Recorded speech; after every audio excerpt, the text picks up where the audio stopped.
Buenas noches, buenas noches con todos. Somos la empresa Provaltronic. Mi nombre es Henry Laredo. Soy parte del equipo técnico de Provaltronic. Venimos ya varios años, creo que 5, ¿verdad, José? Más o menos, trabajando en diseños electrónicos. Es por ello que hemos adquirido bastante experiencia en esa parte para comenzar. Y bueno, en esta oportunidad, como se había anunciado ya a través de nuestras redes sociales,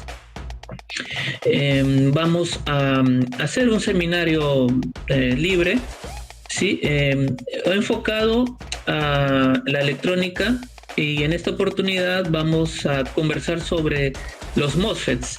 Y como objetivo de la charla de hoy es que adquiramos el criterio básico para el momento de seleccionar un reemplazo de un MOSFET.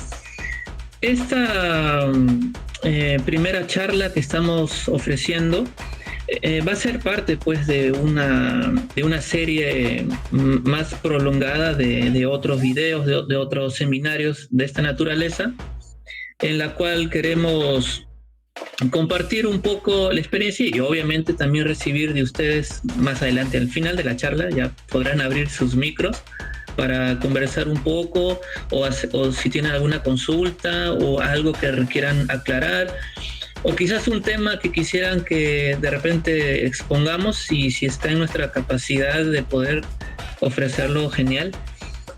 Por ejemplo, tenemos más adelante también hacer sobre el caso de los MOSFETs un diagnóstico. Entonces, para ello pues vamos a implementar una cámara, vamos a poner acá un equipo de los que fabricamos y observar cómo es que en Provaltronic diagnosticamos un MOSFET, una unidad, un dispositivo que esté dañado. Primero identificar y así ver cómo es que podemos trabajar con estas herramientas. Luego también vamos a más adelante hacer lo que encontramos también en las ECUs, ¿verdad? Son las fuentes de regulación de voltaje, donde también están involucrados los MOSFETs. Y precisamente en el día de hoy, que vamos a ver un poco las características, vamos a entender por qué de repente es que se utilizan estos dispositivos en aquellas etapas. Obviamente también está pendiente ver el tema de la gestión de cargas con MOSFETs. Esta es otra aplicación que también está presente en las ECUs. Actualmente me parece que usan algunas ECUs IGBTs. Más antiguamente estaban los transistores con enormes disipadores, y bueno, esa es también otra de las aplicaciones de los MOSFETs. Y también tenemos pensado abarcar la parte del circuito boost de los elevadores de tensión, que también está dentro de las ECUs, y que también hay circuitos que están involucrados los MOSFETs. Entonces va a ser muy interesante conocer esos circuitos, para luego, cuando ya sea durante el día a día, ¿no?, de nuestro mantenimiento, diagnóstico de ECUs, ahí poder identificar exactamente qué etapa es la que está fallando, porque no necesariamente puede ser que el MOSFET esté mal, ¿no?, en un circuito de boost. Ahí vamos a ver en el respectivo momento. Bueno, también mencionar que estamos programando un curso de programación con CATAG para este 18 de enero. También obviamente los estamos invitando, y bueno, ya siendo casi las 8:05, vamos a continuar ya con la charla de hoy. No vamos a quitarle mucho tiempo, vamos a hacer una charla, bueno, la expectativa es que sea de 45 minutos. Si hay que extenderse un poco, bueno, trataremos de hacerlo. Y al final, como les mencioné hace un momento, me gustaría escuchar alguna consulta u observación que requieran. Entonces, ¿qué vamos a ver hoy día? Es objetivos primero de este seminario. Vamos a ver muy brevemente el tema de los electrones, muy brevemente. Luego, qué es un MOSFET, obviamente, su simbología. Y luego acá vienen los parámetros interesantes que tenemos que conocer para poder entender cómo buscar sus reemplazos, ¿no? Que son el voltaje de VGS, luego está la corriente, voltaje BDS, luego también está el famoso RDS y su relación con la potencia que pueden manejar estos dispositivos. Y también finalmente haríamos un resumen de todo lo visto para ir formando el criterio de reemplazo de estas unidades.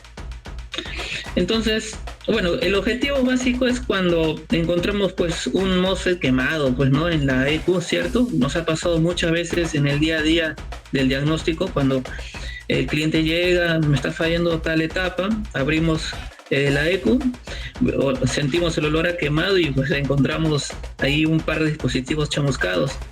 Entonces, puedes tener dos situaciones, ¿no? Que el MOSFET, para buena suerte tuya, lo tienes en stock, entonces simplemente es sacar y poner y listo, ¿no? Pues parcharás algunas pistas por ahí y solucionado.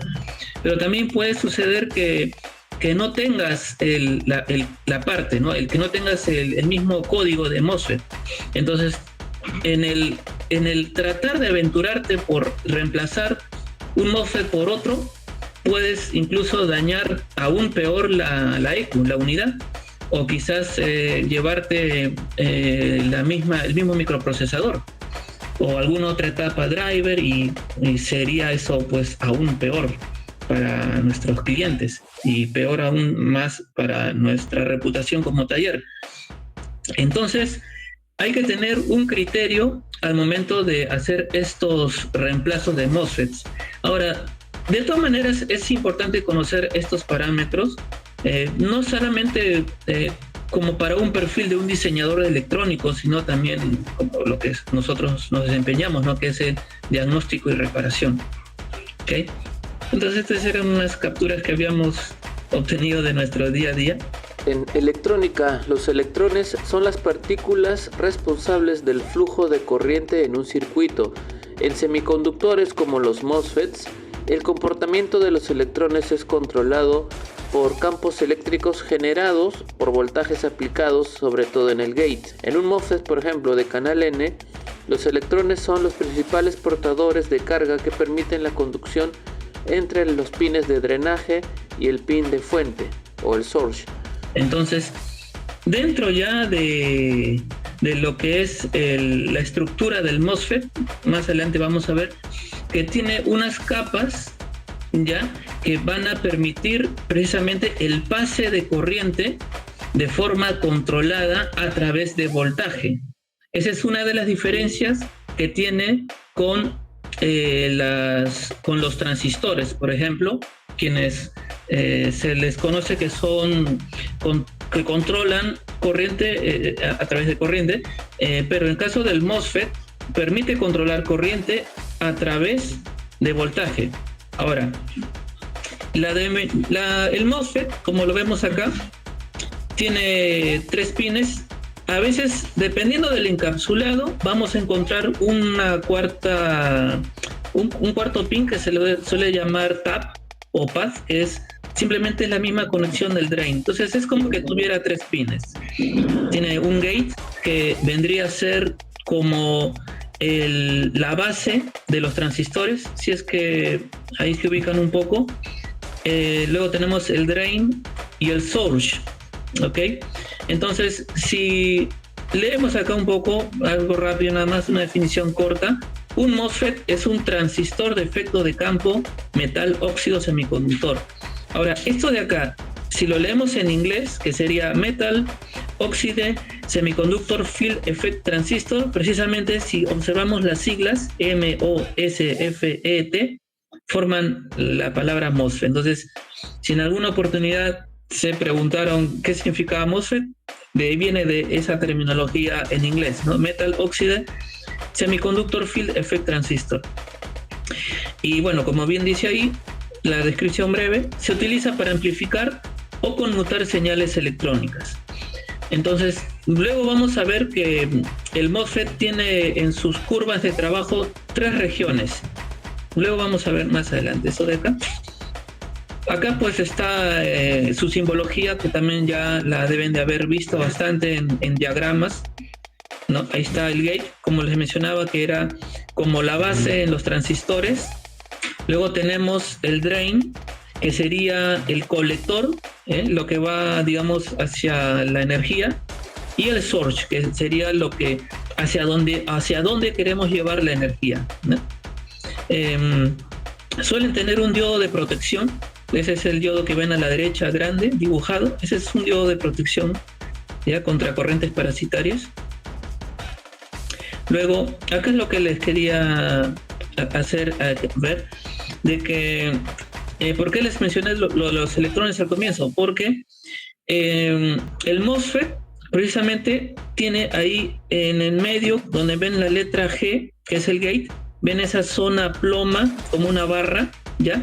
Ese precisamente es un aislante, ¿okay? Es el aislante, y lo que va a permitir es que transfiera energía para que los electrones que van a estar en el sustrato P, ahí no sé si ven eso, esa región grande de color crema, ya ahí están los electrones, y va a tener ahí aparte dos sustratos, S y D, con cargas positivas, de tal manera que la idea acá es de que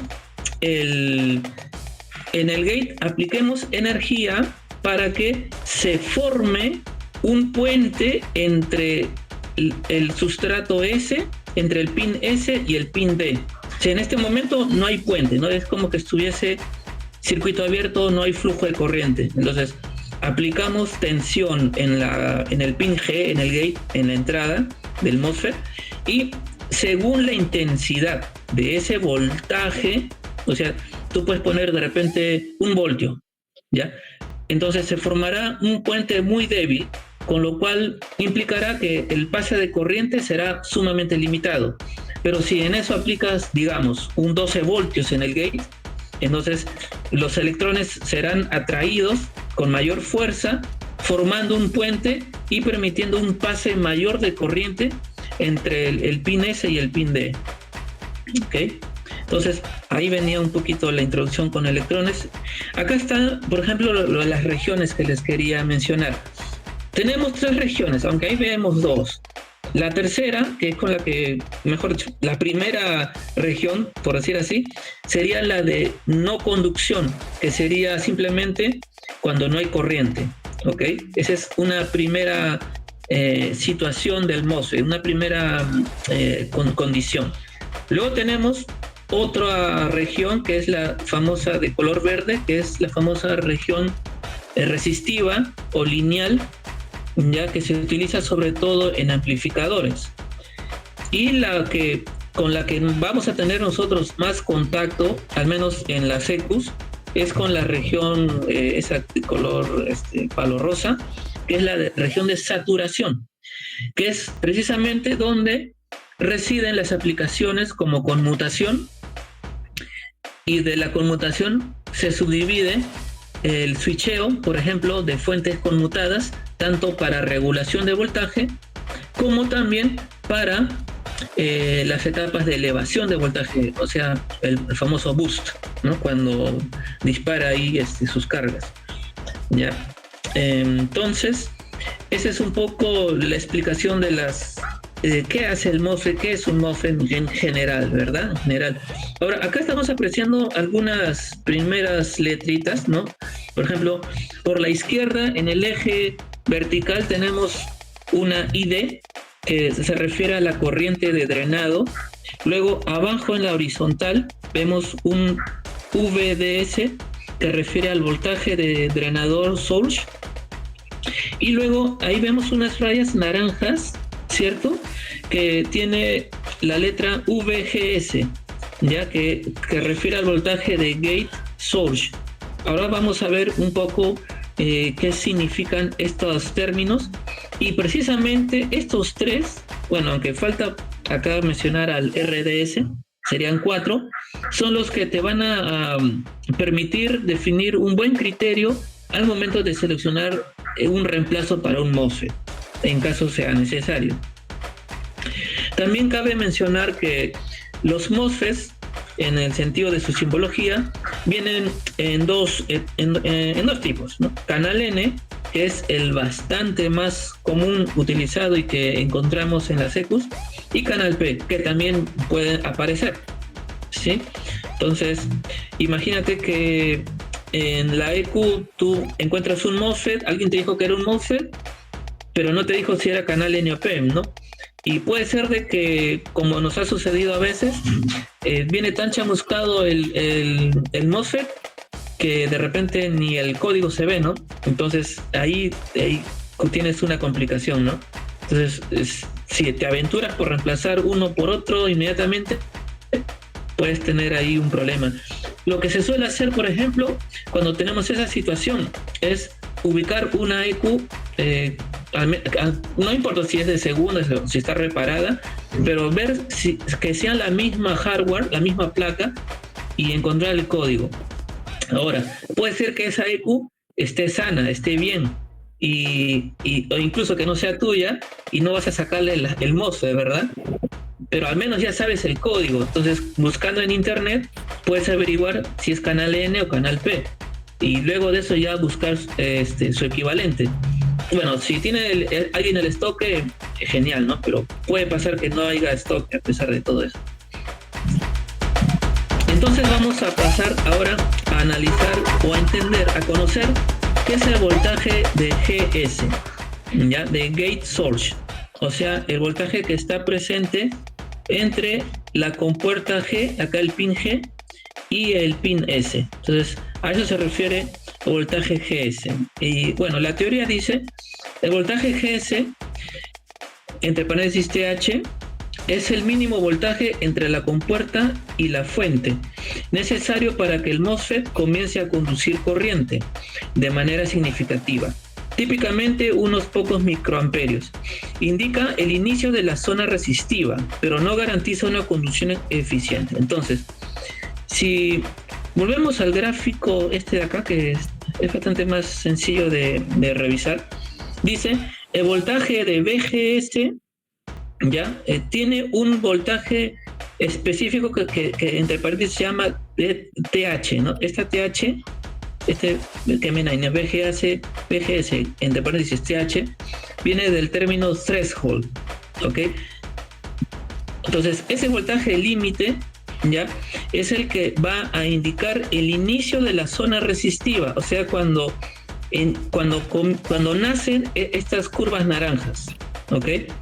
Entonces, por ejemplo, si establecemos para simplemente acá un voltaje de VGS igual 1 voltio, ahí vamos a ver precisamente cómo recorre toda la región lineal, pasando hasta la región de saturación, dependiendo del voltaje de DS. Y como vemos, la corriente es que en algún momento la corriente ya deja de crecer, ¿no?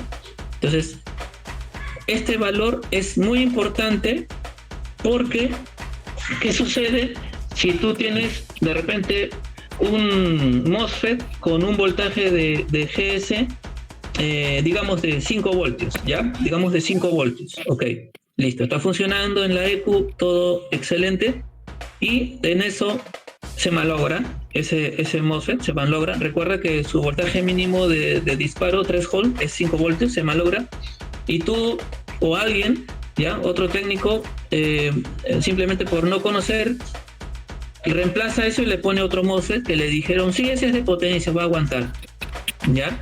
Pero justo ese que le pone, sus threshold, de repente está más bajo, quizás en 2 voltios.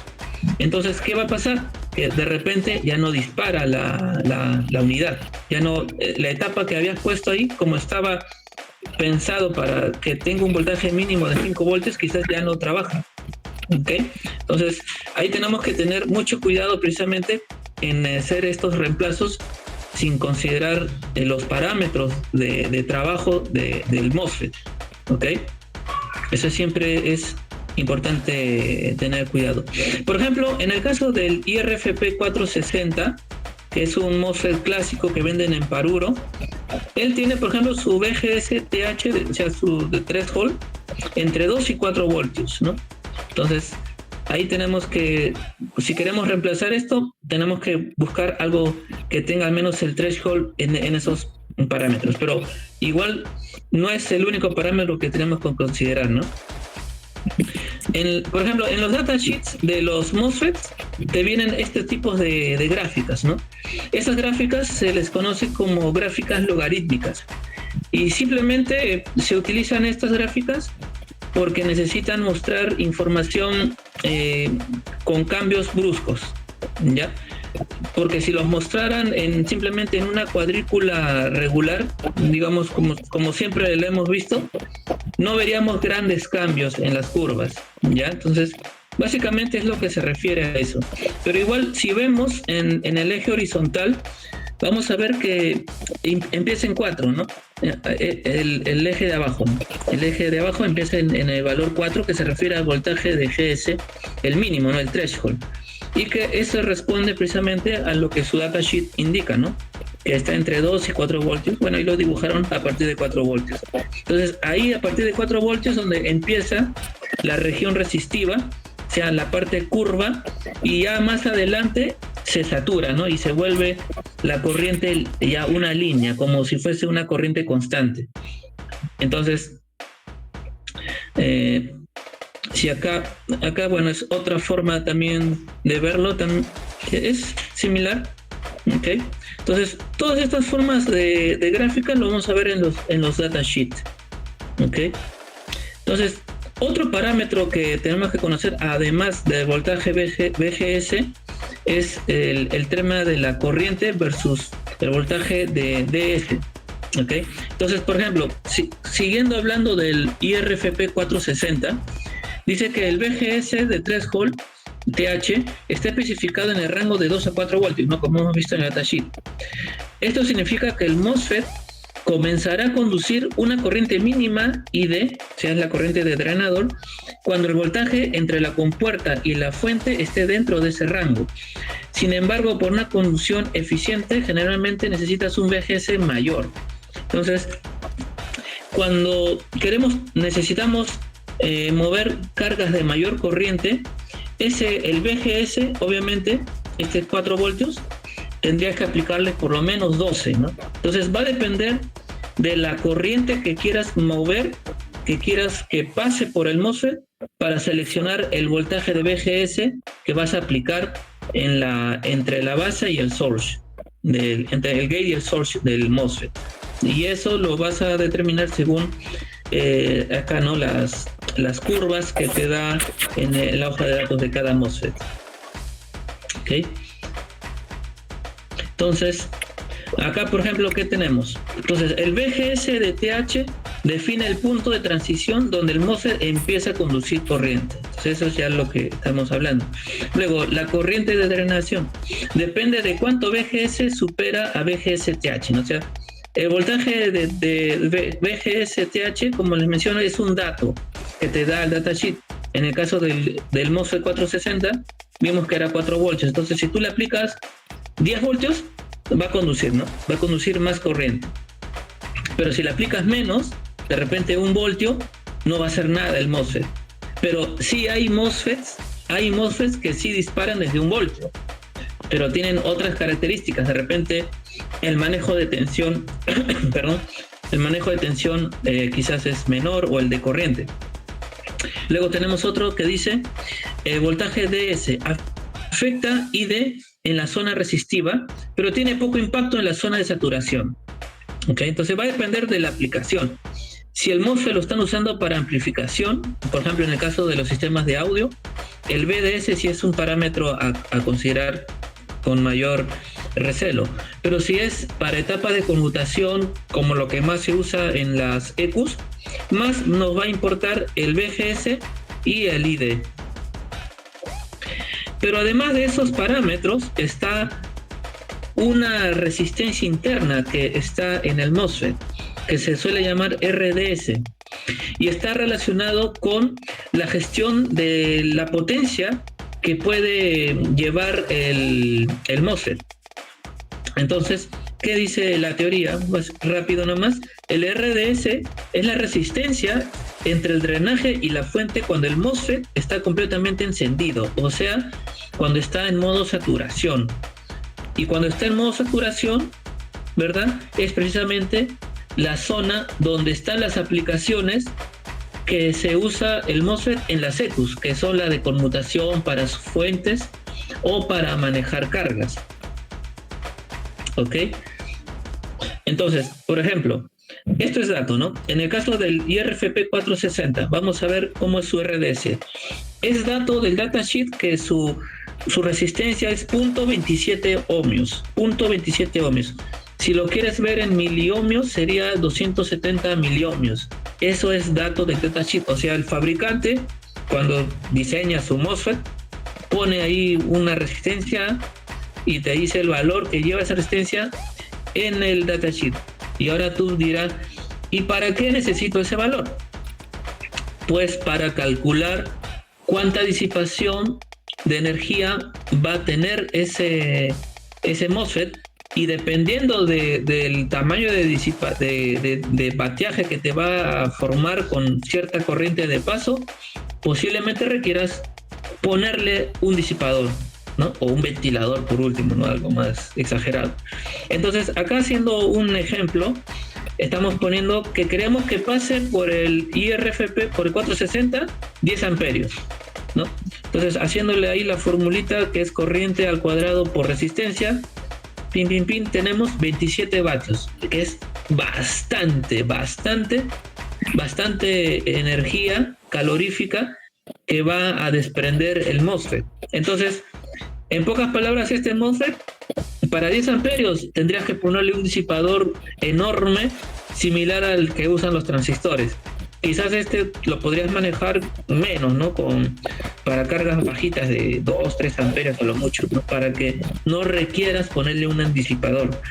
Pero si aún así tú requieres 10 amperios manejar y dices, oye, ¿y ahora qué MOSFET podemos utilizar, no? Entonces, conociendo tú, pero yo llevé una charla donde me explicaron que tengo que buscar ese parámetro. Entonces, buscas ese parámetro, por ejemplo, en las casas de distribución de productos electrónicos, por ejemplo, si hablamos de China, LSCC, las series, ¿no?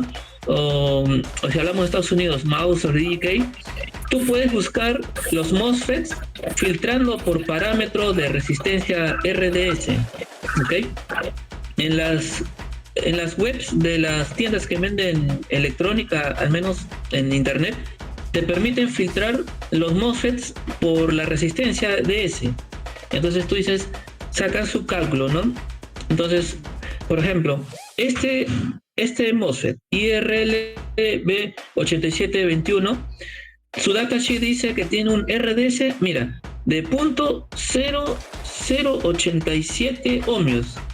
Bastante, ¿qué es esto? Sería 8.7 miliohmios, una nadita, ¿ya? Y si le aplicamos 10 amperios por su cuerpito, digamos así, ya tendríamos I al cuadrado por resistencia, 0.87 vatios, o sea, ni siquiera llega a un vatio. Tranquilamente le puedes poner un disipador, esos que se les pone a los famosos 7805, las fuentes antiguas lineales, y tranquilo, va a transferirte 10 amperios, ¿no?